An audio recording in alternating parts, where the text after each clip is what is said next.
ଆମ ଗାଁ ଆମ ବିକାଶ ଯୋଜନାରେ ଲକ୍ଷାଧିକ ଟଙ୍କା ଖର୍ଚ୍ଚ ହେଉଥିଲେ ମଧ୍ୟ ପ୍ରକୃତିରେ ତାହା ଗ୍ରାମାଞ୍ଚଳ ମାନଙ୍କରେ ପହଞ୍ଚି ପାରୁନାହିଁ।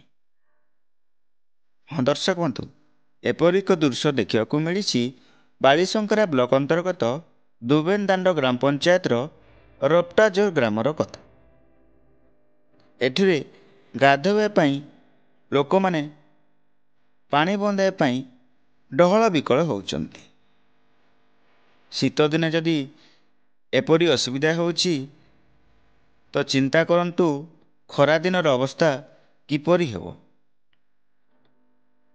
ଓଡ଼ିଶା ସରକାରଙ୍କର ନଜରରେ ବୋଧେ ପଡ଼ୁନି ଏହି ଅଞ୍ଚଳ ଉପରେ।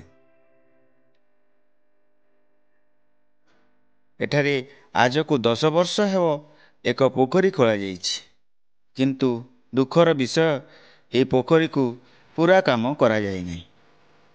ଗ୍ରାମବାସୀଙ୍କ କହିବା ଅନୁସାରେ ଆଉ ଥରେ ଏ ପୋଖରୀର ମରାମତି କାମ ବାହାର କରାଯାଇଥିଲେ କିନ୍ତୁ କାମ ହୋଇପାରିଲା ନାହିଁ।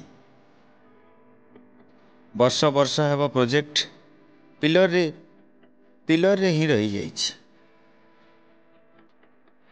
ସବୁ କାଗଜ କଲମରେ ହିଁ ବିକାଶ ହେଉଥିବା ବେଳେ ଲୋକଙ୍କ ପାଖରେ ପ୍ରକୃତ ବିକାଶ ପହଞ୍ଚି ପାରୁନାହିଁ। ଜିରୋ ଗ୍ରାଉଣ୍ଡରୁ ଦୁର୍ଯ୍ୟୋଧନ ଗଡିଆଙ୍କ ରିପୋର୍ଟ, ସନ୍ଧାନ ନ୍ୟୁଜ।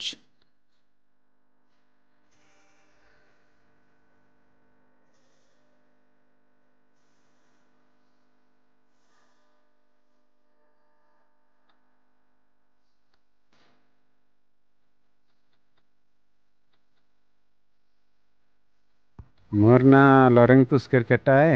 मोर गाँ है रपटजोर। आज्ञा ये बोनटा 10 बरस हो गलाने जे रिपेयरिंग नहीं बाहरी आदे मुई रपटजर ग्रामवासी। ये आमर पोखराटा पाइन अटिजिसी खरा मासे गधा बुड़ा लगी हेले टिके तकलीफ हेसी।